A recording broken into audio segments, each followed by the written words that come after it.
What's up, coffee lovers? Today I've got a new coffee maker review. This is something I've been meaning to try for a really long time. It is the Moka Pot by Bialetti, and this is the 6-cup version. It's pretty much all aluminum with the exception of the handle and this little lid holder plastic. It comes apart like this, so there aren't too many parts that you have to mess with. Here is the filter basket where the ground coffee goes and the perforations. There is the water reservoir. So basically you put the water into this chamber right here. This little thing right here, it doesn't really say what this is for, but I use it as the fill line indicator. So if you take a look inside, there it is. You can see the corresponding end of it, and that's what I use to kind of gauge how far up the water goes.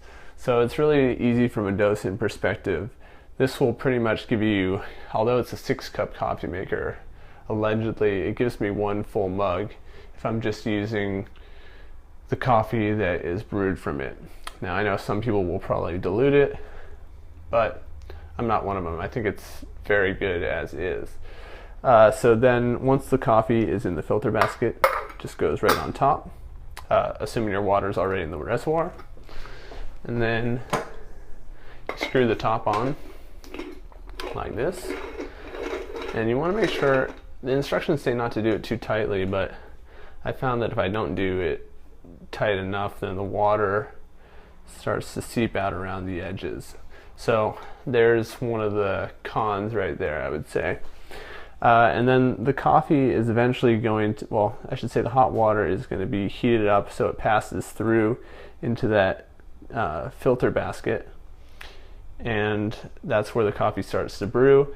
And then it continues to pass up into the main chamber where your final coffee is going to come out. So I'm going to go through a brew. The whole thing takes about, for me, 12 minutes. It depends on how fine your grind is. It's been said that you should use a finer grind for moka pots, but I've found that the best results come with actually a coarser grind, which isn't to say that fine grind's bad. I've actually liked every grind that I've used so far, but today we'll be using something in the middle, and I'll show you what I'm going to use right now. But before I do that, this is the only other thing that comes in the box, this instruction booklet. And it's weird because, oh, sorry about that. They label every piece that comes in it. I forgot to mention there's one additional piece. This isn't the gasket or additional filter. So it's, in a way, the coffee is really filtered through here. So as it continues to rise through that filter basket, it's going to be filtered again through here. So it's almost like a double filtration, I would say. So anyway, instruction booklet, pretty poorly translated English, but the thing is so easy to use that I found that I didn't really need it. So that's the only other thing that comes in there. So I already ground my coffee, and I'll just show you a little bit of what I'm using here. So this is actually quite coarse. I don't know if you could see, and I don't want to drop too much of it. But what I do is I just fill up the filter basket to the top like this, and you'll probably actually want a little bit more coffee than what I put in here, but you'll just want to make sure that it's nice and level and filling up the entire filter basket. You don't want it to go over the edges, and you don't want any coffee around the edges.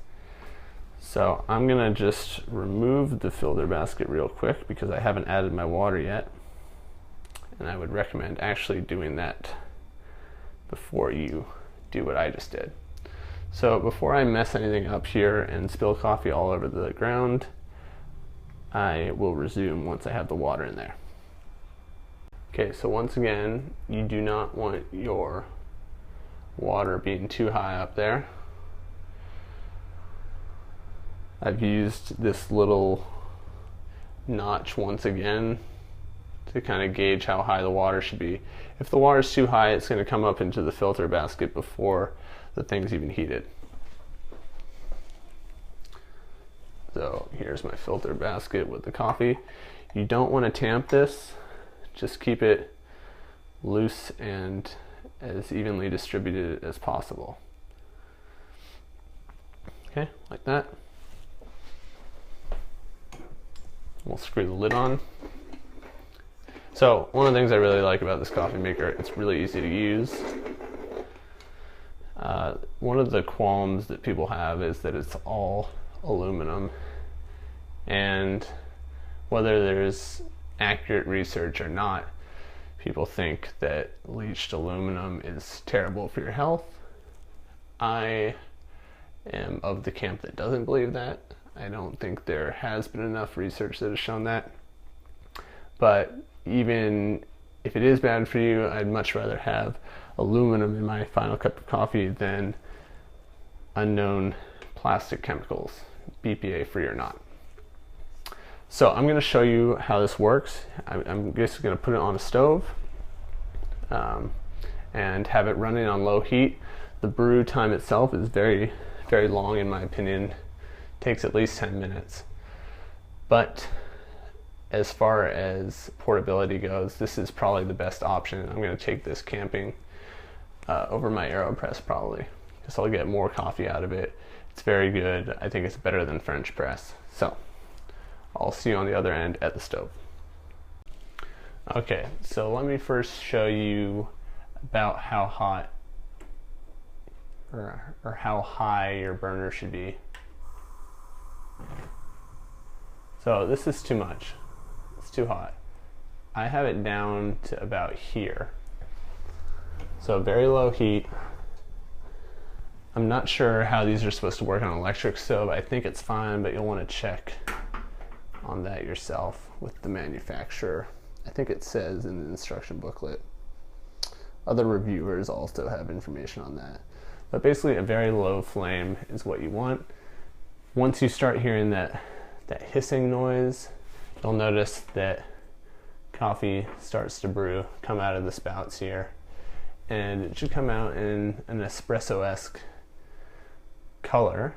So you'll see some creaminess, but this isn't espresso. It doesn't have enough bars of pressure to make it espresso officially. Hence the Moka name. So it's a different type of coffee, but a very good one, very rich, lots of oils. So I'd say it's most similar to French press, but much more low maintenance. You don't have to do any plunging, stirring, or any of that nonsense. And it's also much easier to clean, and I'll show you that whole process after this is done brewing. So once it starts to brew, I'll turn the camera back on so you can see what it looks like. Okay, so we're about 5 to 7 minutes in. And you can already see the coffee coming out of the spout at the top. And you can hear that sizzle, if you will. And here's what I was talking about. I don't know if you can see what's going on, but flames are starting to go crazy because water is seeping out of the sides here. So that's one of the downsides of this coffee maker. I don't know if maybe I'm doing something wrong, and that's definitely possible. But it doesn't seem to really have an impact on the overall output. It doesn't really create a mess. It's just something to note. Some of that water is lost on the side. So you can see, or maybe you can't, but it's a very rich looking coffee. You've got something that's close. I mean, it isn't crema, but it looks delicious. Maybe that's where it gets this mocha name, dark color of it. Now, the question, and this is another downside, you do have to keep an eye on this thing, because once the coffee stops coming out of the top there, or it starts to look clear, that's when you want to take this thing off the heat.